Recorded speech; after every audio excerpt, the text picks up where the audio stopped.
le premier sous-bassement que je veux mettre. Premièrement, les 5 ministères ont pour rôle de former, perfectionner. Deuxièmement, quand ils perfectionnent qui? Ils forment qui? Ils forment les enfants de Dieu. Tous les saints. Ici, on parle vraiment dans le cadre des enfants de Dieu. Donc l'église est comme une université, l'église est comme une école. Amen. Elle a pour rôle de former. Donc on forme les saints. Mais on forme les saints dans le but de les parfaire. Dans le but de les rendre aptes. Dans le but de les donner une... Quand on parle de former, c'est de donner une forme. Donc tu n'avais pas cette forme avant. Et par les enseignements, par la connaissance, par l'instruction, maintenant tu quittes d'un état à un autre. Tu deviens formé. Tu viens d'en donner une forme. Mais tu acceptes, tu es formé toujours pour quelque chose. Donc en fonction du domaine, je n'ai pas la même formation. Si des gens qui servent Dieu, et Dieu dit que ces personnes doivent te former, quand ils te formeront là, c'est pour que tu aies la forme de quoi? C'est pour quel domaine? Service de Dieu. Je suis sauvé pour servir Dieu. On me forme, mais je suis formé pour servir Dieu. Amen. Il y a des avantages rattachés à la fonction de service de Dieu. Il y a des attributs que Dieu attache. Il y a des mandats qui sont écrits.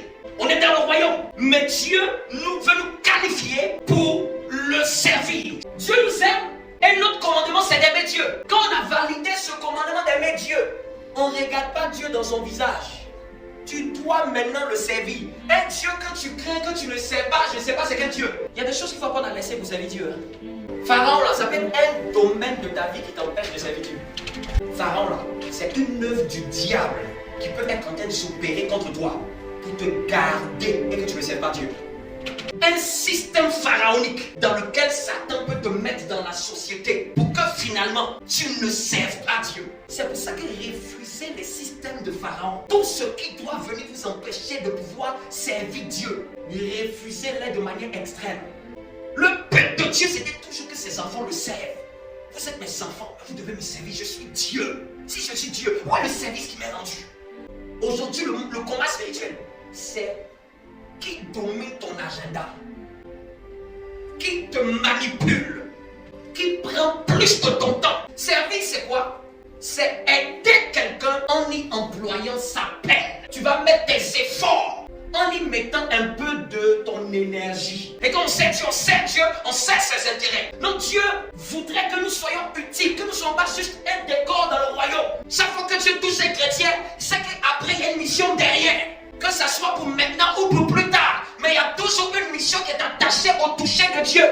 Chaque fois que Dieu touche un enfant de Dieu, c'est pour après le mandater à faire quelque chose. Donc service, c'est décider d'être utile. Ça fait partie du patrimoine de notre royaume. Dans le royaume là, il y a amour, il y a servir. Dans notre royaume là, servir ça fait partie de l'emblème de notre royaume. Regardez même Jésus, notre Seigneur, qu'est-ce qu'il a fait pendant 3 ans et demi? Il n'a fait que servir les gens. Allant de lieu en lieu, guérissant tous ceux qui étaient sous l'emprise du diable, nourrissant les gens avec 5000 pains. Il dit même que celui qui veut être le plus grand soit le serviteur des autres. Dans le royaume, c'est celui qui sert les autres qui est le plus grand. Plus tu sers les hommes, plus Dieu t'élève. Ce sont les principes de notre royaume. Celui qui veut être le plus grand, qu'il soit le serviteur.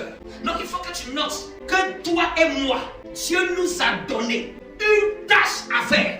Pour nous qui sommes nouvelle création, nous qui sommes ses enfants. Je vous ai réconcilié avec moi. Vous êtes nés de nouveau, baptisés, remplis de l'esprit. Sachez que je ne m'arrête pas là. Je vous donne un ministère. Il nous a donné le ministère de la réconciliation. Donc tu peux noter, j'ai reçu le ministère de la réconciliation. Donc si tu ne sais pas trop de choses que Dieu t'a donné, au moins tu peux être sûr que toi, là, en tant qu'enfant de Dieu, on monte en descend. Dieu t'a donné un ministère, celui de la réconciliation.